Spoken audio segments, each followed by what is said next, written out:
100 ছিল না? হ্যাঁ মায়ের আওয়াজ কি বন্ধু হইছে 100 কিরে ওই দেখছ বড় ভাইটা হ্যাঁ হ্যাঁ আই গেলে যাবার আমার দেখবি ওই চাচি কা মোবাইল আয় আয় দেখি কি কয় আয় ওয়ালাইকুম সালাম। গায়েটা তো কিনছি ভাই 1 সপ্তাহ হইছে। ভাই কল তো নেবে ভাই গাড়িটা লইছে 5.5 লাখ। 5.5 লাখ হ্যাঁ ভাই 5.5 লাখ লইছে। হ্যাঁ ভাই। ভাই কত কিনলেন গাড়িটা ভাই আপনি কেডা?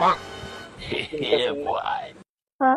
একটু আগে একটু বাইরে গেল ভাই এই দিকে চা ভাই কি ভাই আপনি মন কথা আরে আপনি এমন করতেছেন ও 5.5 লাখ টাকা জিনিস আপনি ভাই আমি ফাইসা গেছি আমি ফাইসা গেছি আমি ফাইসা গেছি মাইন কার কথা কর না কি আমি ফাইসা গেছি আমি ফাইসা গেছি